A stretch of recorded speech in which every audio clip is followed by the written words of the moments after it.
here and good evening in the Philippines and anywhere in the world. Uh, Welcome to the Agile Leaders PH Meetup group. This is our second online meetup to date, and we are very excited to have our new speaker, Mr. Arnold Aranez. He is a well-seasoned Agile coach in Standard Chartered Bank here in Singapore, and we used to be colleagues because I already left SCB, as some of you may know. So I will have Arnold introduce himself and proceed with his talk. But before I forget, I would like to give special thanks to our super kinda accommodating co-host, Mr. Johnny Estiles. He's an engineering director in SiteMinder. He is the one who actually set ups everything, like our YouTube and our Zoom and even the Slido.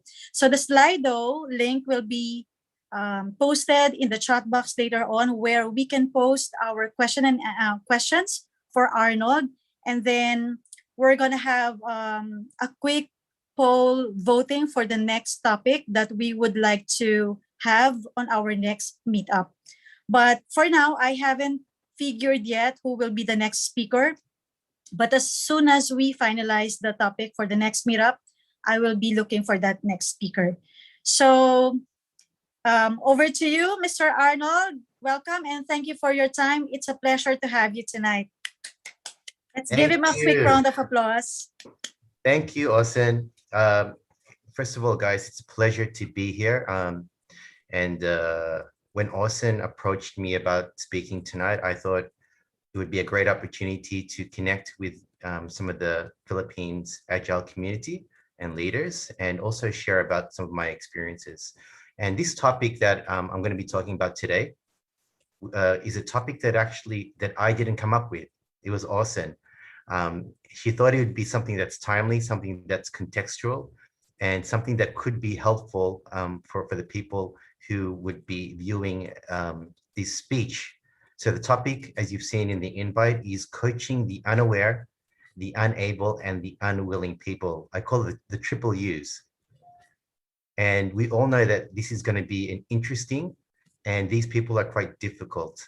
So before I start, I'd like to just speak around 5 minutes, just introducing myself. I always think it's polite for people to know who the speaker is, what their background is, and a little bit about themselves, okay?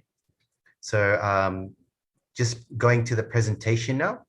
Can everyone see my presentation? Okay, there it is on the screen, fantastic. All right, let me just click on this. All right, so in regards to my professional experience, I studied at the University of Melbourne. I have a bachelor's and master's degree of information systems. I've got 22 years of corporate experience. It doesn't look like it, but I am actually older than I look. I started in 1999 in a company called Telstra. I think it's equivalent to your Globe and your Smarts in the Philippines as a graduate business analyst. I've got airlines, insurance, mining, and banking background. And funnily enough, I've only been in Agile for the last 8 years doing Agile transformation. So I've spent most of my career doing waterfall. And it was a very refreshing pivot when I discovered agility and lean and those type of innovation types of thinking. And now I've been at Standard Chartered for the last year. As Aucyn said, I'm based in Singapore. We have a team of 80 coaches across the globe, and I'm one of the senior Agile coaches who's based in Singapore. And I focus more on the corporate and institutional banking side. So for those who know banking, more transaction banking in cash and trade. So we have around about, it's quite a big business for the bank. I think it brings in the most money, or I think $2 billion worth of funds every year. So it's quite a decent chunk. So I'm working with them and seeing how we can introduce new ways of working to make the banking process more efficient and effective. On a personal side, I'd like to share with you my journey so far. So for those who can recognize those countries on the map, I was born in the Philippines. I was born in a little place called Parañaque, Alabang. back in the day. And I believe now it's a very nice place to live in. I don't know how it was back then. I don't have much memories of it, but I believe it's quite a nice place to live. My parents, when I was 2 years old, decided to move to Australia for a better life. And it's funny, like how 30 plus years after that, I would be moving back to Asia for a better life. So I moved to Hong Kong in 2010 to help build a consulting company, an Australian-owned consulting company called SMS. We built that from scratch, from 0 consultants to around about 60 consultants serving, financial services and airlines. And I was based in, working with Cathay Pacific, helping them with their digital and agile transformation. I then moved to HSBC there, and then AIA, then HSBC in Hong Kong. So I was in Hong Kong for about 6 years, and I moved to Malaysia, where I was heading up innovation delivery for AIA Malaysia. And from there, I was there for 3 years, and now I'm based in Singapore, where I've been here for 2 years, working, I was consulting to BHP. BHP, for those who don't know, is an Australian mining company, one of the world's largest. And I was helping them with their transformation from the commercial side. And then I was headhunted by Standard Chartered, and here I am today. On the bottom, I just like to share 3 things that are currently on my mind. Two, on the left-hand side, those are my 2 teenage daughters. The big one on the left side will be studying university next year.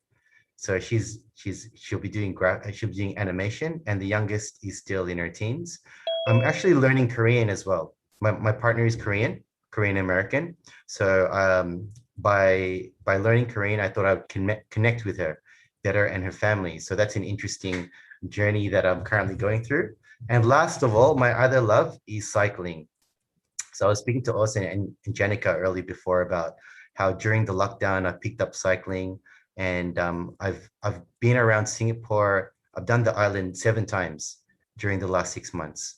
So it's been an awesome experience. Guys, if you're ever in Singapore and you cycle, please let me know. All right, guys, so that's a little bit about my professional experience, just to give you some context about who I am and in terms of where I've come in my journey across Asia. Today, we're going to be talking about the 3 U's: the unwilling, the unaware, and the unable. Now, guys, when you see this title, what animal comes to mind for you guys? Is there a type of animal, when you hear about unwilling, unaware, and unable, what animal comes to mind for you? For me, it's this creature. It's the elephant.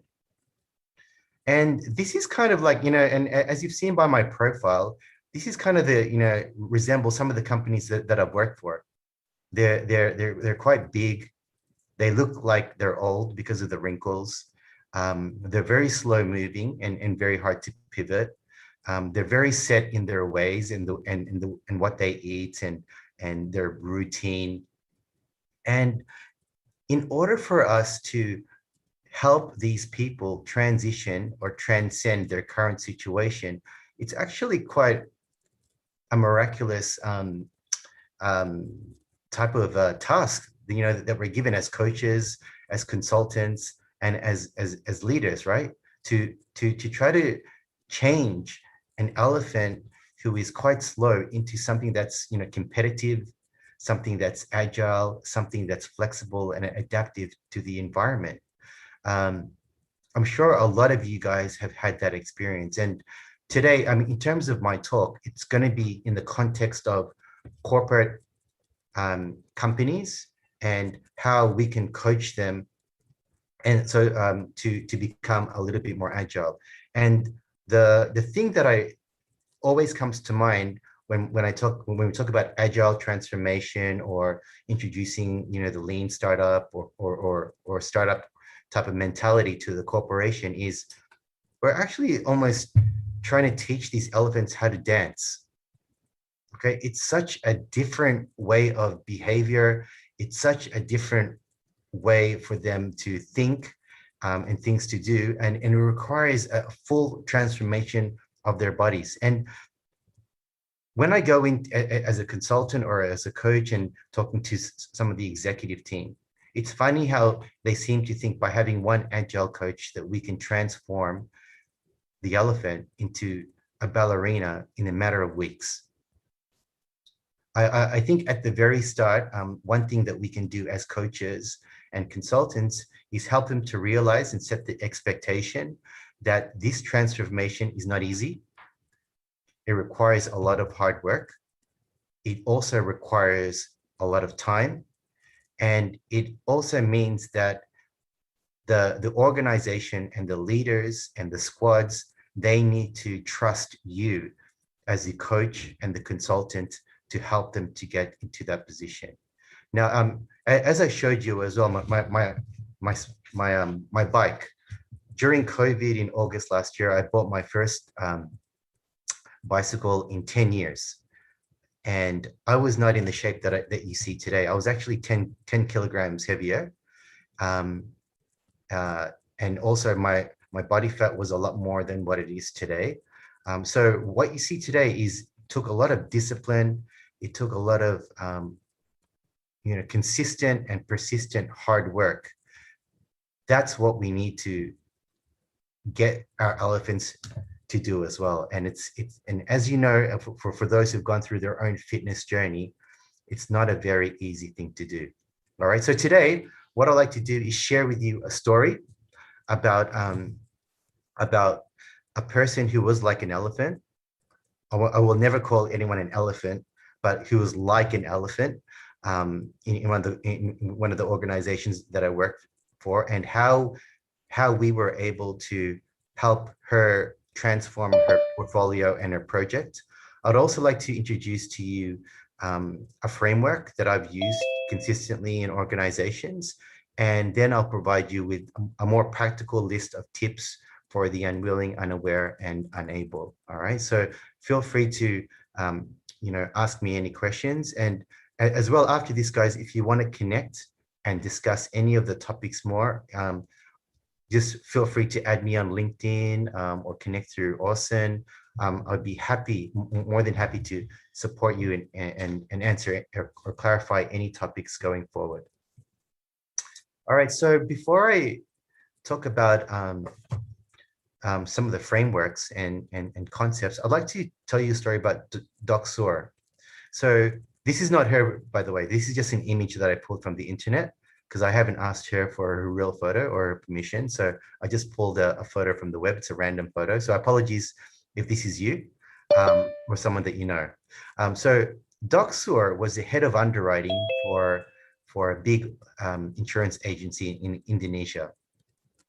When we arrived there, she was quite resistant, and she seemed a little bit, she was in her late 50s. So she knew how to be successful in her own way. She knew how to get her team to where it was. But we were introducing a new system, a new workflow system to help improve their case management. So ultimately, it would help with the new business applications that were coming through and the assessment of new clients. So this was something new to her. And instead of using manual forms, this was a new digitized solution. So when we went there, we were introducing Scrum as well for the very first time in this Indonesian insurance company. And she was quite hesitant. I think it's also because of us coming in from the group office. She felt that this was just group office coming in and introducing new frameworks without providing proper support. So the first thing that we did was said to her, we're going to be here for 3 months on the ground with you to do this, at least. And we're not going to leave until everything is smooth. So we tried to build that trust and that confidence and the relationship with her almost straight away. But still, when we asked her for resources for cross-functional teams, for Scrum teams, she was very resistant. She said that her resources were too busy processing, were too busy checking documents, were too busy calling up customers to dedicate them to this squad. And we said, you know what? Just give us 2 weeks. At the end of these 2 weeks, we'll show you that we can deliver incremental value. we can show you a tangible product that, or a tangible feature that you can already start to potentially use. So she said, okay. So at the end of, during the first 2 weeks, we asked her, what's your priority in regards to requirements? So she gave us seven stories. At the end of the 2 weeks, we delivered those stories as a team and we showed her, and she was so impressed that we could actually do this in 2 weeks. After that small win, she actually asked us, how many resources do you want? So she went from unwilling and unaware to aware and now willing. Why? Because we showed her a small win by providing her with a commitment, and by delivering that small commitment, we were able to build trust and confidence in her so that she could dedicate to at least one full-time resource as part of our user acceptance team on that Scrum team. So that's an example of, and I'm sure that a lot of you on the call would have examples of people who are just like Doc Suhr, who have been in the company for 15 to 20 years, who are set in their own ways, and you want to introduce a new framework, but you don't know how to do that. So in this case, it was just a matter of making a small commitment, making sure we spent time building a relationship with her, finding out who she was and what she was thinking and her pain points, and then helping her to deliver at least some of her top requirements and user stories within a short period of time. Okay, so that's one real story of how we've helped with someone who was who was more unwilling and unaware. Now, as you guys know, I come from Standard Chartered, and I've been there for a year. I just want to quickly share about Standard Chartered and what we're doing for those who are interested. So Standard Chartered is a bank that's been around officially since 1969. We have 85,000 employees across the world, and we're in 70 countries. So it's quite a universal bank. And what we're trying to do now is introduce a new ways of working so we can optimize the way we work, and also make it more value focused rather than just tech or task focused. So there's a huge emphasis in delivering business value and measuring that at the end of each sprint or at the end of each quarter. So Aucyn was helping us as part of that. And as you can imagine, a bank being there since 1969, we still have some elephants there as well, who are very reluctant to adopt new ways of doing things. They think that their way of doing it is still the best. I'm still finding this, like in an area where I'm working in right now. Even though we've made some progress from a tribe level and a squad level, when we've tried to implement portfolio big room planning, for example, it's been difficult to convince the CEO and his direct reports that this should be the new way of doing it, especially when it comes to alignment, when it comes to synchronization, when it comes to visibility and transparency. And I just wanted to encourage you guys that even in my current situation, and even though I've had success in other areas, it's not easy going still. You'll still face challenges. And I think as coaches, as consultants, that's our bread and butter, right? Facing change and convincing people and influencing people is what we do for a living. Right, so if anyone has any questions about, would like some more detail on Standard Chartered, again, guys, it's a very big investment that we're making into agility. Again, we started off with, I believe, 12 coaches last year, and now we have 80. So that's a massive exponential increase of investment. And we're also looking to get more. So if there are any coaches who are looking to move to Singapore, I know there's one on the line, stay in touch, because we are definitely looking to build our coaching capability. All right, guys. Now I want to talk to you about one of my favorite topics, which is empathy. And I think it's so relevant whenever we're talking about people who are unwilling, unable, and unaware. And I think having worked in big companies like AIA, HSBC, Emerson, and Exxon, one of the biggest lessons that I've learned in the last 5 years, especially, is how do I get in touch and understand why people are resistant? What is the reason? Like, why are they unaware? Are they unable? Why are they unwilling? So unless you're able to empathize with your with your with your clients or your stakeholders, or with those parties that you are going to be working with, I don't think that one can ever be successful in change. Okay, so until you actually empathize, and for for those who the definition, it's the ability to understand and share the feelings of another, and it comes from the Greek empathia. So M means in, and pathia means feelings. So unless you know the in feelings of a person, you will never be able to take them on that true journey to become the ballerina, or to become the faster cyclist, or to become agile. This is truly one of the first steps that you need to take. For those who want to read more, there's a fantastic author and podcaster, and I'm sure you guys are aware of her, Brené Brown. All right, check her out, guys. Brené Brown is one of the world's top authors and gurus on empathy, on shame, and also leadership. And she talks about how there is one nursing scholar called Teresa Wiseman, who's done a lot of study on empathy. And she shares that there are four main concepts on empathy. And I'll put the logos here just to help us kind of understand what they are. So the first one is perspective taking, or being in their shoes. So that's why I put a shoes there, as in terms of a shoes logo. So you need to be able to stop, and then stop at that moment, and then put yourselves in their shoes and understand, all right, if I was Dr. Soor, why am I resistant to adopting this new framework? Why don't I want to learn about Scrum? Why don't I like Arnold and the team who are implementing this? So you really need to understand that, and you can't do that until you stop whatever you're doing. So in terms of our coaching team at SEB or at AIA or wherever, one of the first things that I tell them is, and we help each other, right?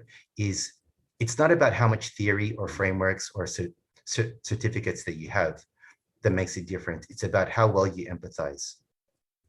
All right, especially as you move up and start trying to influence the C-suite, they don't care about that stuff.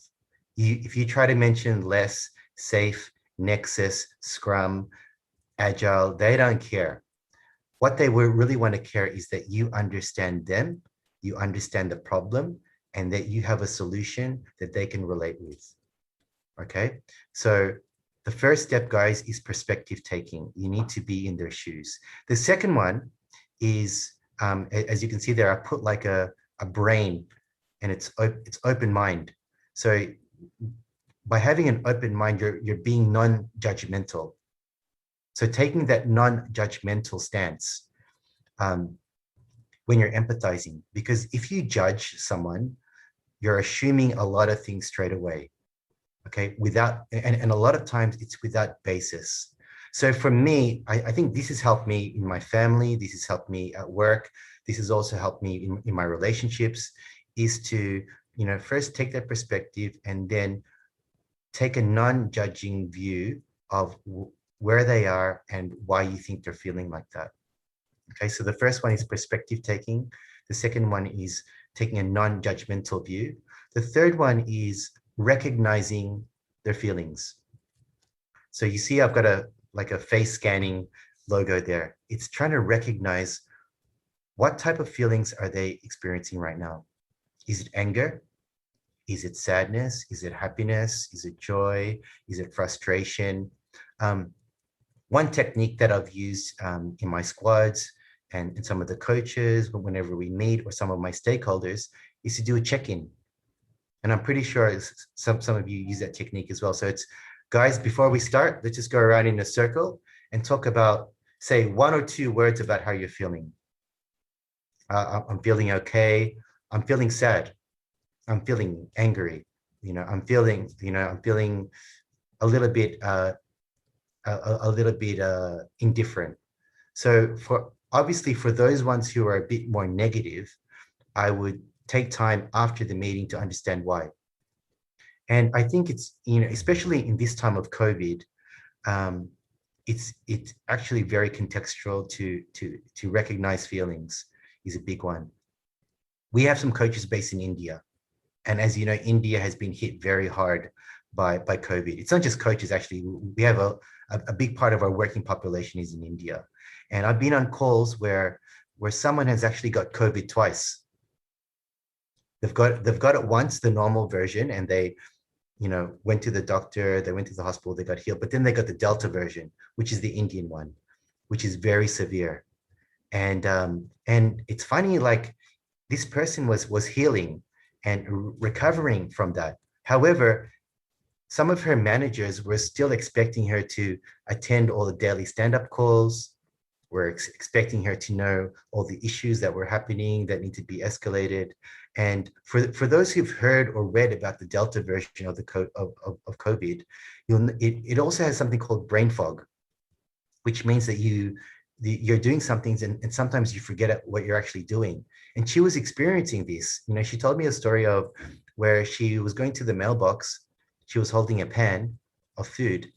And when she got back inside, she forgot that she actually left the pan on the mailbox, and all these little things. So she was really, suffering some changes in her life and behavior because of COVID, yet her managers were not empathizing with her. They were not recognizing the behavior or the feelings that she was having. She was feeling very frustrated. Even on the telephone calls, her face was disheveled. She had headaches and her eyes were really black and saggy. So yet the managers did not empathize enough to give her more time off. Okay, so that's the third one, guys. So the first one is perspective taking a non-judgmental view. The third one is recognizing those feelings. And the last one is communicating those feelings. So after you recognize the feelings of your colleague or of your stakeholder or of your client, it's communicating that back and saying, you know what, I can see that you're struggling today. I can see that you still need time to heal. Why don't you take the rest of the day off or the afternoon to get better? All right. I also have another coach and chief scrum master who was stuck in a different part of India because of the lockdowns and the restrictions of movement. And at the same time, her mother was having back surgery. So when I jumped on my fortnightly mentor call with her, I could see straight away that she did not want to be on that call. And I said, you know what? Let's just quickly talk about how I can support you and then jump off and do whatever you need to do to support your family or yourself. So again, the last one is after you recognize, being able to communicate that back and potentially get them to relay or correct or even provide more details about why they're feeling like that.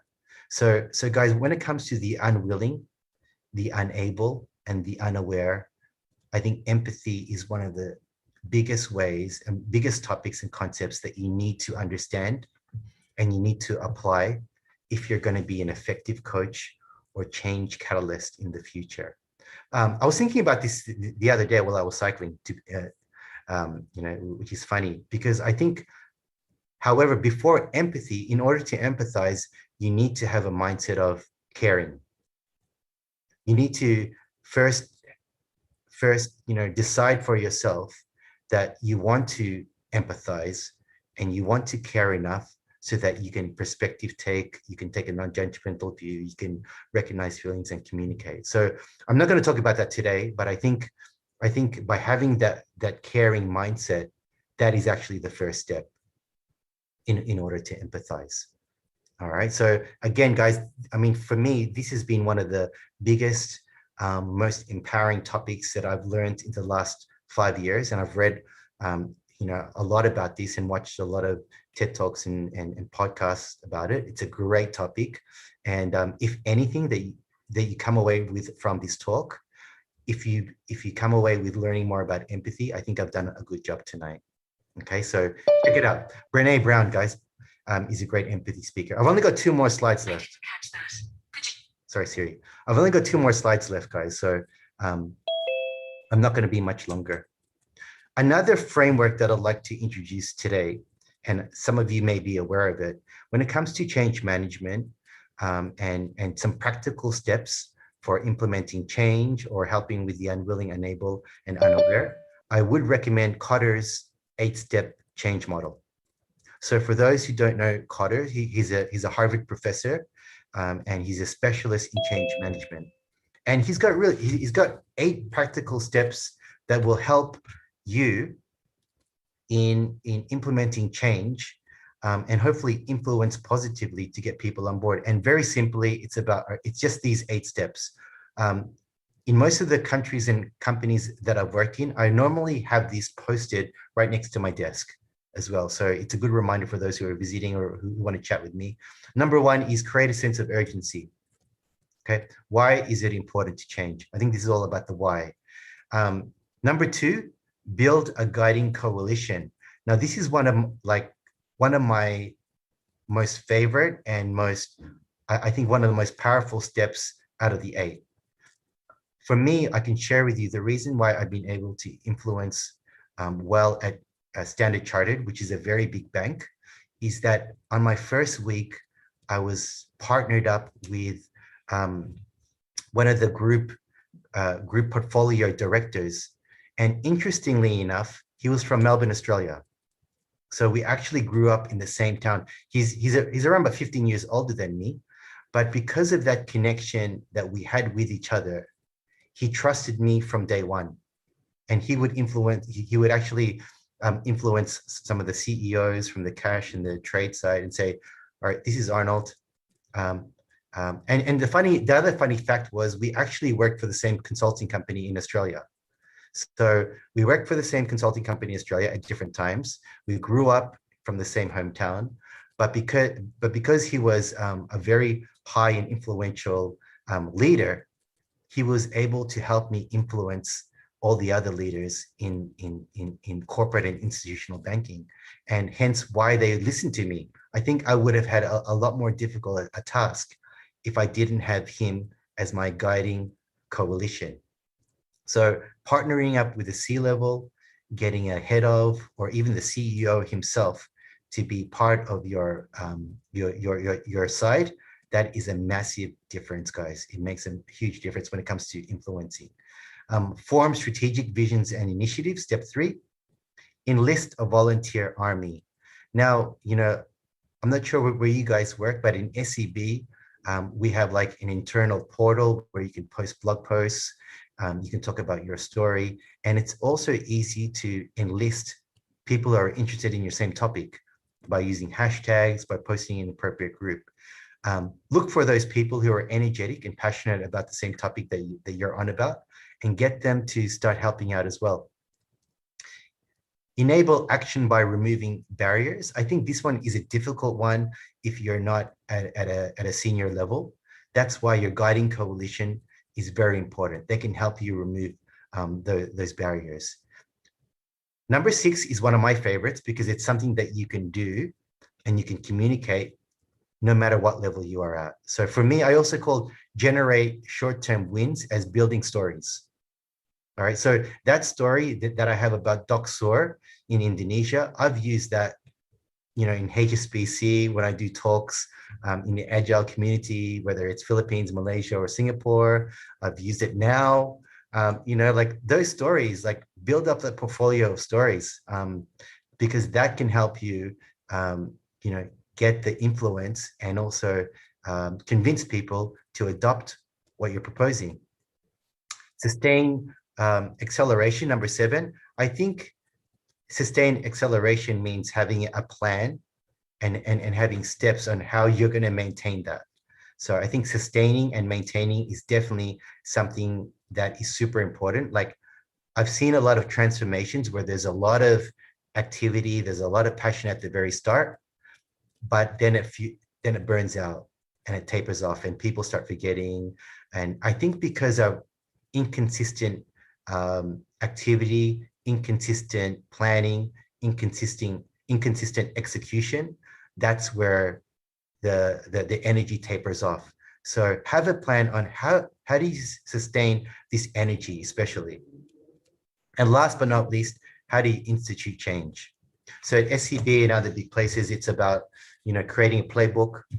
You can create chapters of Scrum Masters, of POs, or innovation. How do you formally establish and maintain the energy that you've created? All right, so I hope that's, like, for those who haven't seen this before, or for those who've even seen it, I hope this is a good refresher, and also a good little model that you can use in your organization as of tomorrow, okay? Or if you're still working tonight. All right, guys, this is my last slide.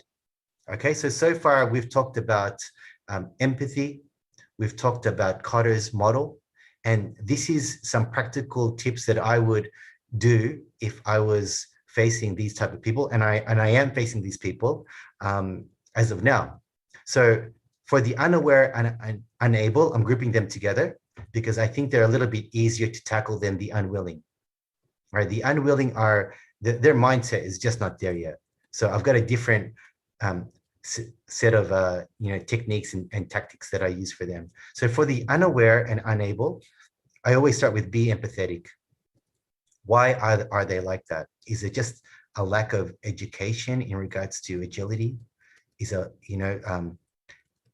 it just they haven't had a chance to, because they're so busy with their work or being successful in their silo, that they don't have time to learn about new techniques. So I would first focus them on internal training. So whether it's about agile fundamentals, Scrum, or any of the scaling frameworks that you guys use at work, get them on that, and either one-on-one or in a small group, so that you can really spend a lot of time answering questions and helping them. The next one, of course, is external certification.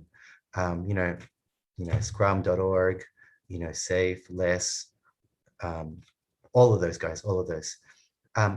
One that we're actually focused on a lot at SCB is creating chapters. So a chapter is a body or a community that's focused on honing their craft. So we have, a Scrum Master chapter, we have a product owner chapter, we have a chief Scrum Master chapter. So how do we support these growing capabilities further? And for me, I actually like it when the chapters are run by the community themselves instead of a line manager. I find that if you put a line manager in charge of a chapter, it kind of like deadens the impact of self-learning and being proactive and passionate about a topic. That's just at SCB, we have both. We have chapters that are run by line managers, chapter leads, and we have the community-based chapters. You yourself can be part of those and establish those quite quickly. You don't need to get HR approval to get a monthly session for Agilists to get together and talk about relevant topics. An important one that's really helped me, especially with the bigger organizations, is using empirical data and stories. So as we saw in Kotter's, eight-step models, building successful wins. So using those stories and data. So if you're able to show in a small way that you were able to improve business value delivery, or reduce turnaround times, or reduce volume, or improve customer service, then have that data ready. Have that data ready. Data is so important. I've seen coaches and consultants come in and they just say, oh, this is the framework, you need to do this, you need to do that, but no one listens to them. No one listens to them because they don't have any data within the context to back them up, and they don't have any small wins. So as coaches and consultants, it's super important for us to create those small wins and stories and those data sets that helps us get through. At SCB, there's a big focus on, we have reports now that focus on velocity, commitment versus actual delivery. We have quality metrics that we also state, but now we're also introducing business value. So it's a more of a conceptual number that's provided by our chief product owner, but at least we have something to say how much business value was delivered by a squad every sprint or every quarter. And that for us is at least some indicative amount to see the performance of a squad. So that's something that we've just introduced recently.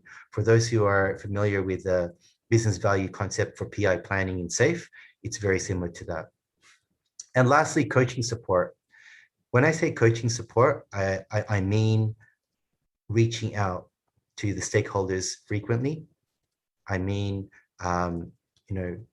sending them relevant concepts or quotes or articles or podcasts. So that needs to be done frequently. Okay, so that's how I would tackle the unaware and unable. And this is very much similar to what I'm actually doing right now at Standard Chartered. For the unwilling, again, I would start off by being empathetic. Why are they like that? Why are they unwilling? Was it a bad experience with another consultant that came before me or a coach? Was it the fact that they just feel that the way they've been doing it is the best way? So another technique that we've been taught as coaches is asking the 5 whys. All right. So when someone answers you like, why are you not willing to learn about agility? Then they'll answer. Then I'll ask again, why? So why that? Why? So that's another technique that you can use. It's very simple, but you'd be amazed of the answers that people give as you keep asking that. Offer help. I've seen consultants and coaches come into the organization and just feel that the stakeholders and the clients will just come to them automatically. You have to be proactive in offering help. So whether it's coffee and you say, all right, how are you going? What's your biggest problems? What's keeping you up at night? But doing that consistently, that will show them that you care about them and therefore build trust, and therefore you can influence and therefore build relationships.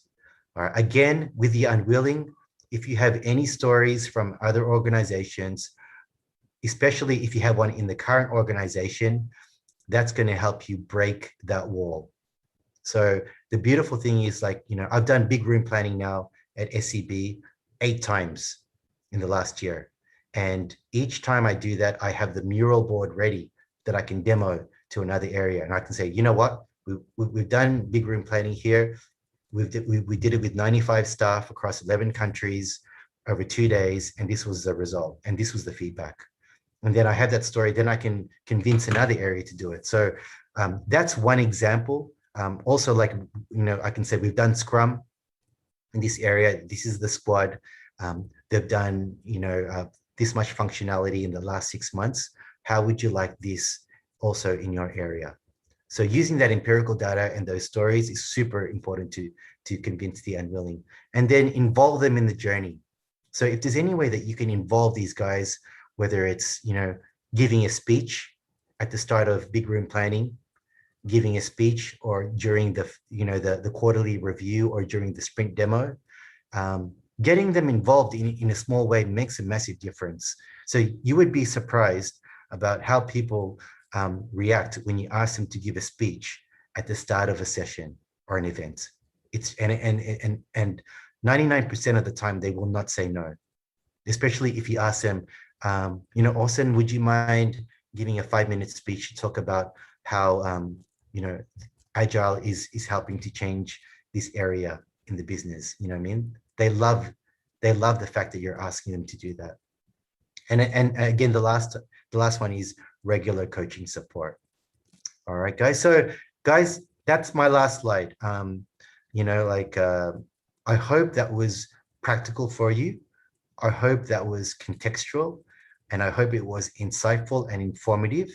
And I just want to say that these are some of the frameworks and some of the concepts that have really helped me in my last 5 years, especially as I've been heading up agile transformation, innovation frameworks, and now with agile transformation at SCB. So, guys, I'm very happy to answer any questions. I'm actually in the middle of big room planning as we do this right now. So I've actually Thank got you, Arnold. yeah. So I actually have some squads who are presenting, and I've got to head back and do the management review in the next half an hour or so.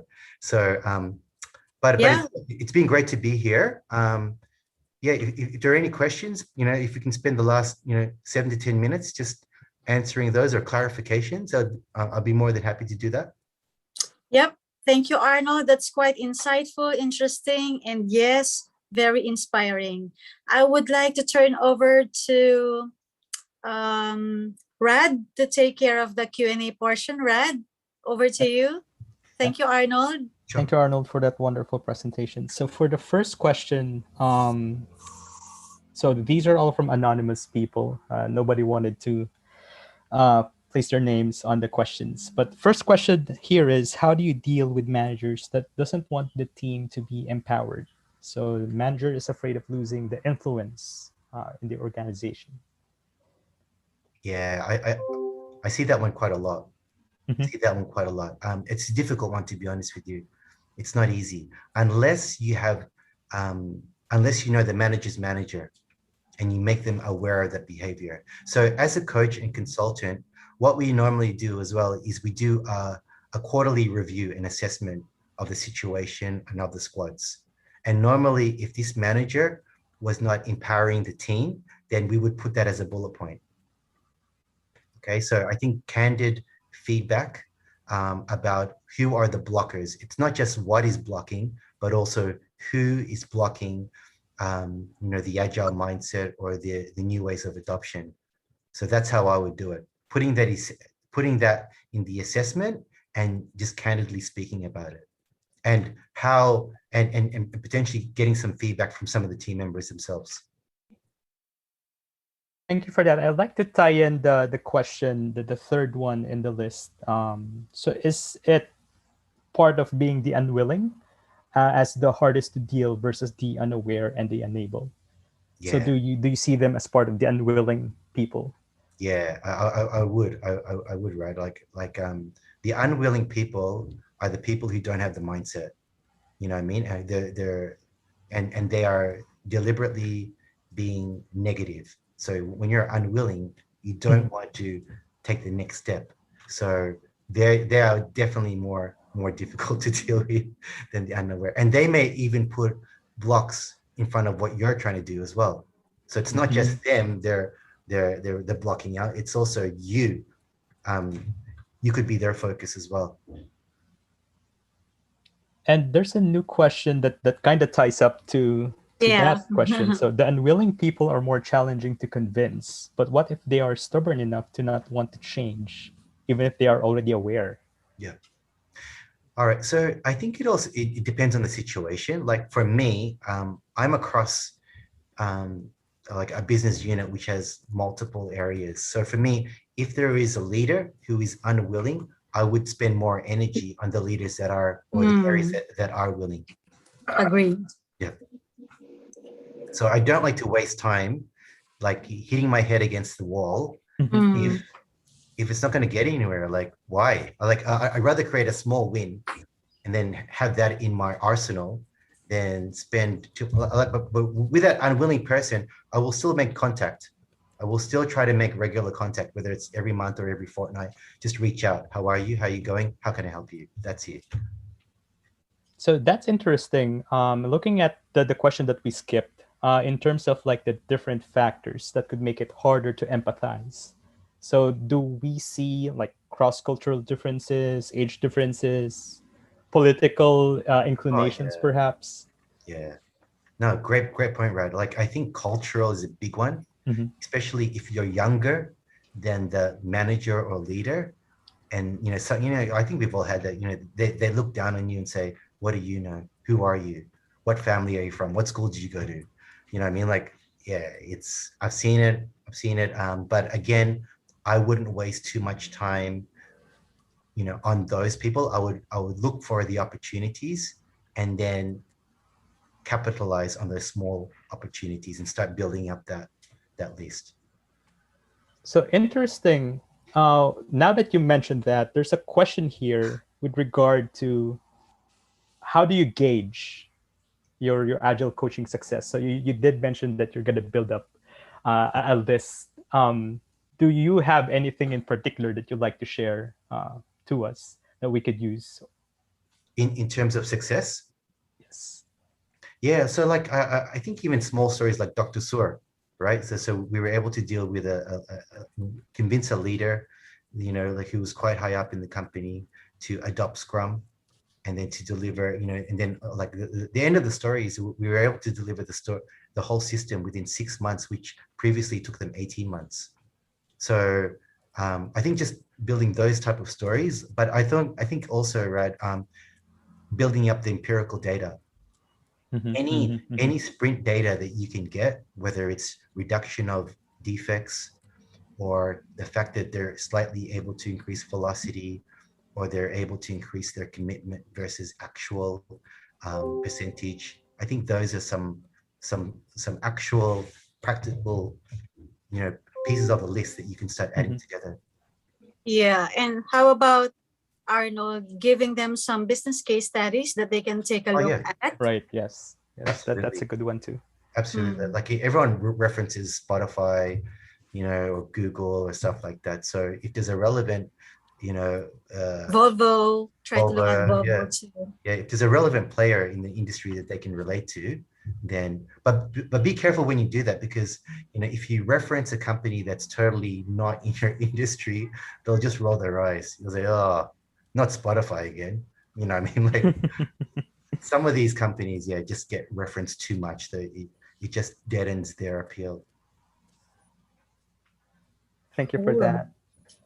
We do have the last two questions. I'm not sure if we have time to squeeze these in.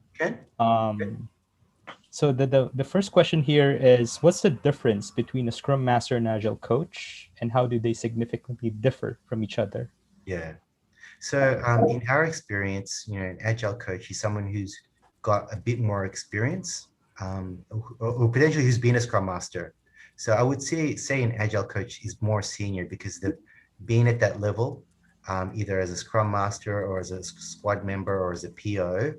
So they know how it works. They know how they've gone through a lot of sprints, and therefore have collected a lot of learning to understand how to, optimize and train other squads. Scrum Masters are very much focused on their squad. So for me, there are three things that a Scrum Master should be doing. They should be removing impediments. They should be guiding in the Agile principles, and they should also be focusing on how do I help my team perform and learn better. So those are the three things I expect from Scrum Master. From an Agile Coach, I'm expecting him to do those things, but to apply to multiple squads. That's an interesting take. Yep. Go ahead, Aucyn, sorry. Yeah, I'd like just to add that in the Spotify Agile context, they actually described Scrum Masters as process masters. That's why they refrain from hiring Scrum Masters and focus instead on Agile Coaches. It's because they believed that Scrum Masters are starters in the context of Agile coaching. So, but the thing is, one has to start from the basics, Yeah. There's no way that you can skip the ladder and quickly jump to being an Agile coach. So for people who are very keen to become an effective Agile coach, it's a very good starting point for you to focus on being a Scrum Master, because that will help you a lot in understanding the team dynamics, and how to effectively imbue the Agile values and principle on a team level, as opposed to quickly heading to leading multiple teams will be a very difficult task for you. Yeah. Because that's just my experience as well. So I mean, for there are those who have jumped to being an agile coach. They've been appointed into their company. So, for those coaches who are new to agile coaching, I would recommend spending a lot of time with squads, attending their daily stand-ups, retros, reviews, backlog grooming, sprint planning. And that way you really start building up quickly your understanding and learning of the team. And for me, good agile coaches, just like sport coaches, are those who have shown that they can make a winning team. Yeah, agree. Winning squad. So if an agile coach does not have a winning track record, then I would be a little hesitant to hire them until they can show that. What's the track record of wins? True. Agree. Cool. So we're on down to the last question. So considering the winning piece of it, so when do you choose between fighting or fight or flight? Basically? I like this one because, like, I've learned in my career, I also summarize it in another saying is choose your battles. Choose your battles carefully. And I think it's better to be careful and sensitive than just to think that you can win a debate, win an argument. I've learned this in life as well. It's not about winning the argument or debate. It's about building that relationship with the other party. So for me now, it's more about flights. It's more about flights and retreating, understanding, empathizing, then coming back, not to fight, but to see if you can influence. So that's now my sense. I think as a Pinoy man and as an Asian guy, I think, like, we're brought up very proud and very, a little bit arrogant. Sorry to say this too, in our skills and ability and our knowledge and experience. And that for me has not worked as effectively as flight and retreat. So that's my lesson, guys, today as well. Okay. Awesome. Very big thanks to you, Arnold. Thank you so much, Aucyn, and everybody. Yeah, so I think we have to let you go now because you're running out of time. But thank you, Arnold. I owe you one. I'll speak to you later. I'm going to... Can you see me now? Yes. Okay, right. Thank you. Guys, thank you so much. Keep in touch. And thank you again, Aucyn and Johnny and Brad. Take care. Yes, thank you so much. Thank you, Arnold. Okay, I think we're down to our last part of the session. We're gonna go back to the Slido and type in your suggestion on the next topics. We're gonna have a quick poll voting on what would be the next meetup topic that you guys would be thinking of. So if you can head back to the Slido link, please feel free to input your thoughts on what would be the next meetup topic that we can hold for our next session. Most likely it would be after a month. So most likely at the end of the July. So we're going to have another virtual meetup. So I'll give you guys 5 minutes to think about of your next interesting topic. And we'll have a quick voting right after that.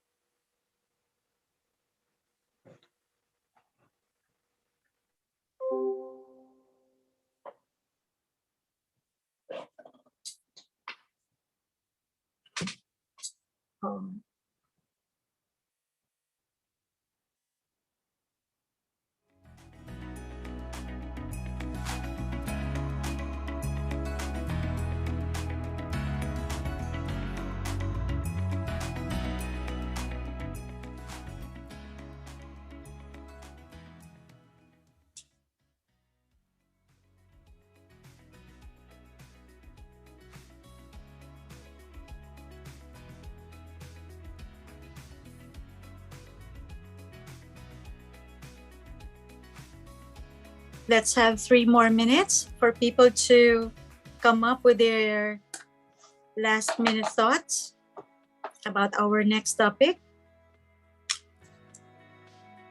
I think I forgot to take a picture, Brad, but because Arnold doesn't have too much time, so the YouTube link, I think, would be helpful for people to catch up on this recorded session. So even if we don't have the picture, we can still take a look back on Arnold's speech. So Gra just joined the room.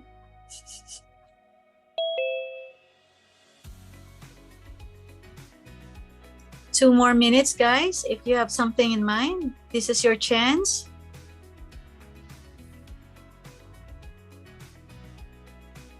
And if you do want to speak as well in this meetup, feel free to reach out to me and I'll be happy to have you as our next speaker.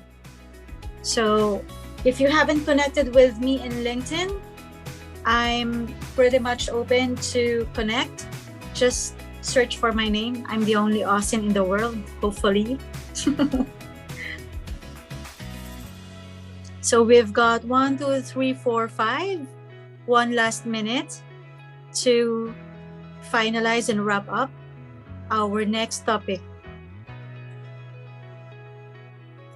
So we're going to vote on those 5 suggested topics and let's see what would be the top 1 to come out. Another one. Interesting. Becoming agile.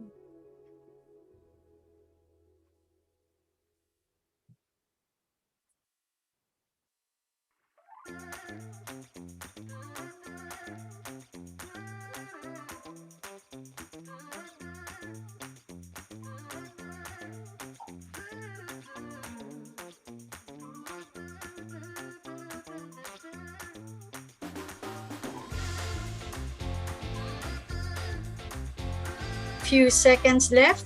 Okay, I think time is up. We can now proceed with the voting. Johnny, thank you for so much help. Okay, there you go. Let's have a minute to do the voting. And let's see what would come up as the highest suggested topic.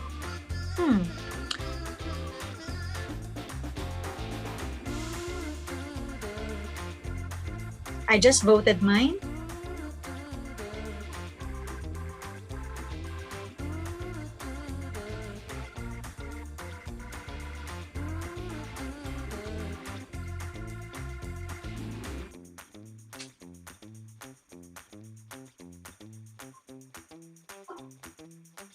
We have a tie. Go ahead, guys, vote and let's see if we have a winning topic for our next meetup.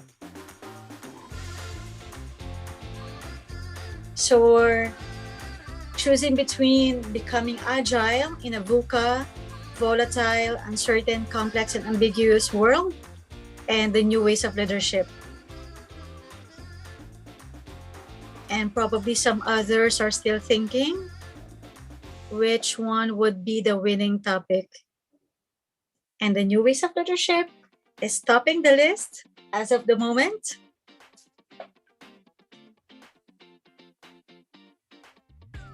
How many did vote? How about the others, guys? Guys, don't be shy. Feel free to vote so your thoughts would be counted as well.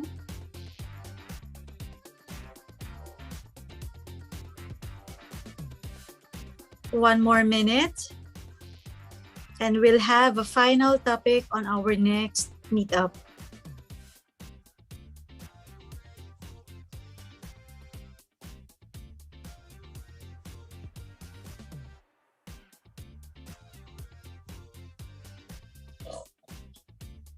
Okay, so I think no one. Oh, we have last minute voters.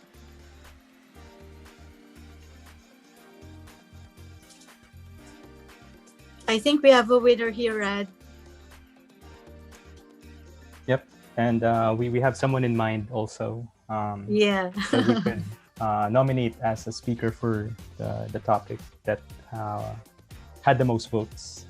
So Aucyn, I give the floor to you to announce the next speaker. Not yet, Rad. She Okay. hasn't 100% accepted yet. Okay. I will negotiate. But this is a very perfect topic for her. She fits the profile for this leadership topic. I think she can help us understand the new ways of leadership. So we have a winning topic right now, new ways of leadership. And I will be announcing the exact date of our next meetup, but hopefully it would be at the end of the month. And I will confirm as well the details of the meetup with regards to the speaker and other details, especially the Zoom link in. So thank you very much, guys. We have a winning topic, the new ways of leadership. So we'll take note of that. Any other last minute questions?